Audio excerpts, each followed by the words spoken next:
Viktor Orban, decision reached. President Donald Trump has guaranteed full sanction exemption for the Turk Stream and Friendship pipelines, allowing Hungary to continue to provide families with the lowest energy prices in Europe. Thank you, Mr. President.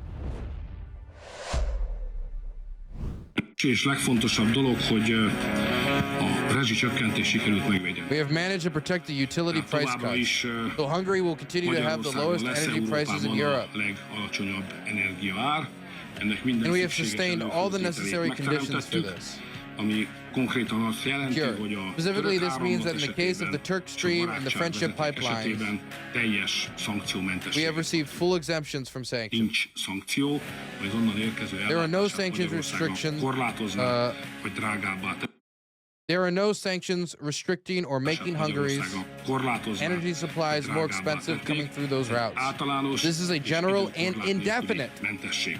Hungary is in a significantly different situation than other European countries. It would be impossible to maintain Hungary's secure energy supply or provide affordable energy for Hungarian families and businesses if sanctions remain on these two key pipelines. We examined the matter, established the facts, and said that given the situation, we would ask the president to lift those sanctions. We reached an agreement, and the president decided that sanctions would not be applied to those two pipelines. Okay.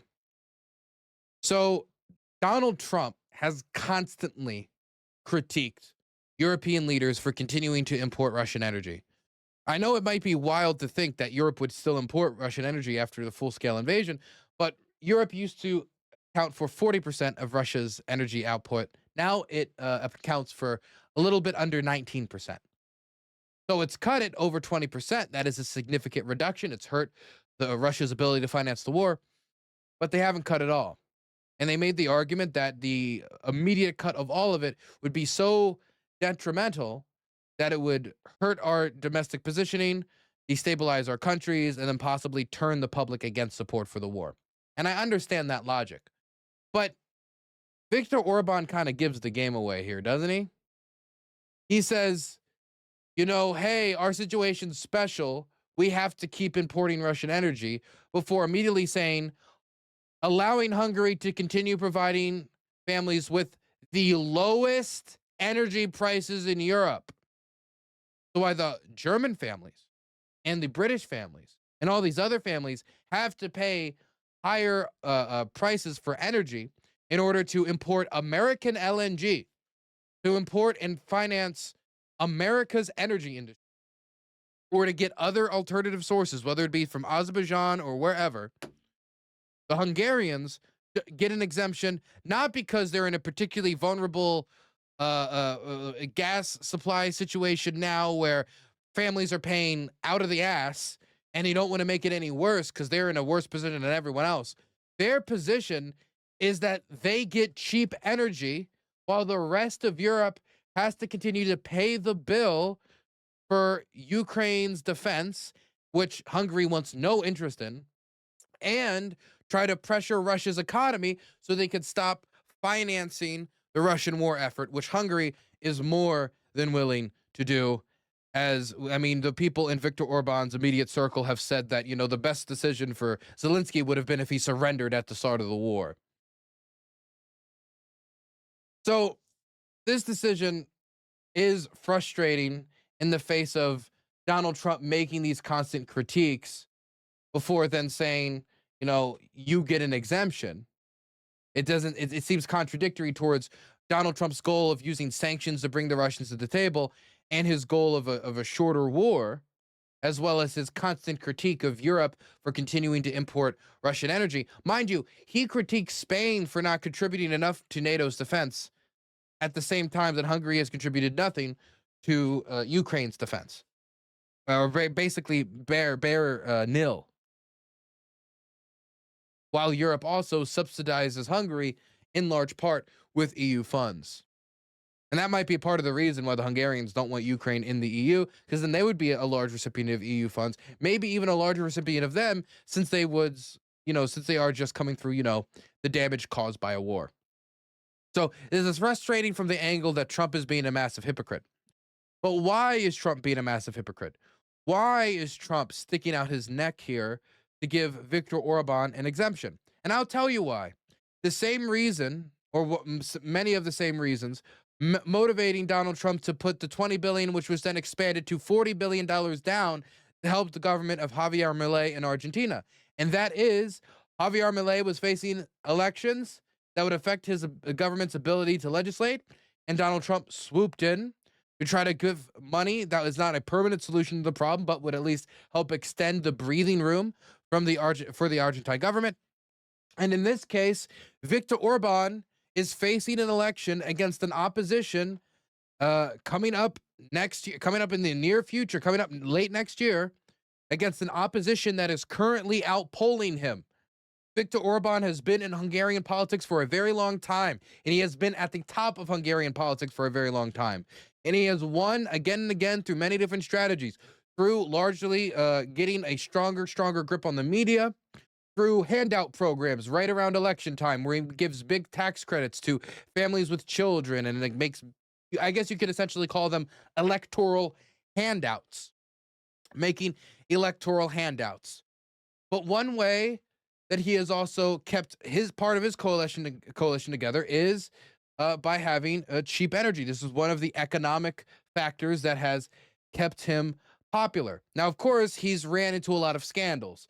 There is the scandal where, of course, their justice minister was involved in the cover-up of a sex abuse scandal when they're supposed to be the Family Values Party. Not good to be involved in any kitty diddling if you are supposed to be the Family Values Party. There is, of course, corruption scandal after corruption scandal, which has not been good for Orban as well.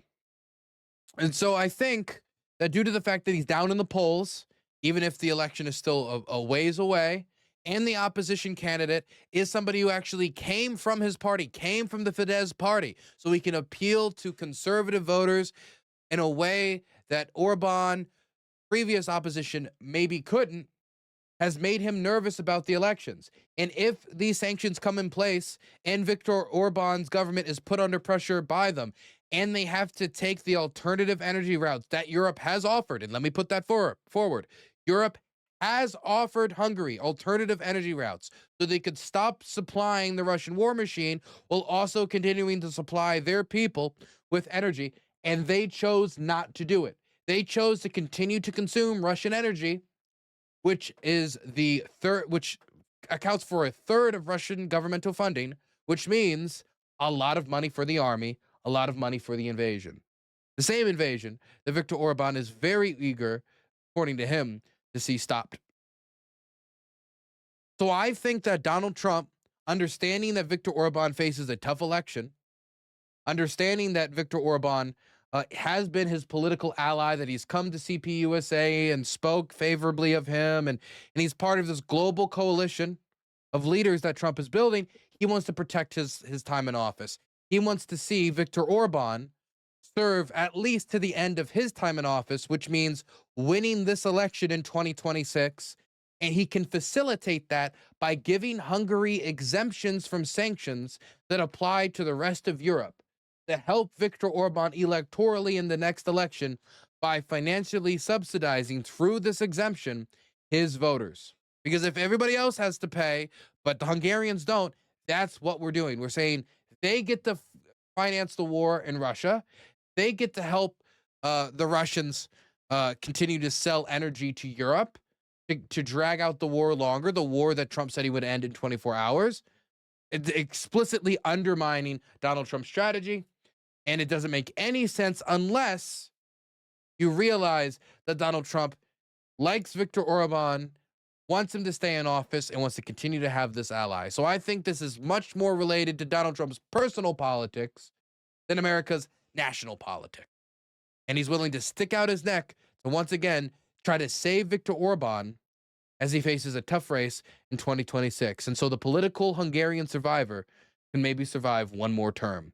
Will this be enough? It's hard to say, but I'm sure Viktor Orban will use his relationship to Donald Trump and his ability to get sanctions exemptions, which may not exist going into a different Hungarian party, He will utilize that to try to win the election. And do not think it is beneath Trump to say, well, if Viktor Orban loses, I'll get rid of the exemptions. Because he did say that if the opposition in Argentina wins, then the 20 to $40 billion made available by the United States to the Argentinians to back up their currency and stabilize the economy, he did say it would no longer be available. So, not to mention, Kristi Noem also went to Poland and campaigned for Nawrocki, which was the Law and Justice Party's candidate for president, and explicitly talked about, well, maybe America's support for Poland will not be as substantial if the mayor of Warsaw, which is from the other party, from Donald Tusk's party, wins the election. So he's perfectly willing to engage in the electioneering of other countries. And I think this is just one more example of it, and an example that undercuts his efforts to pressure the Russians to the table.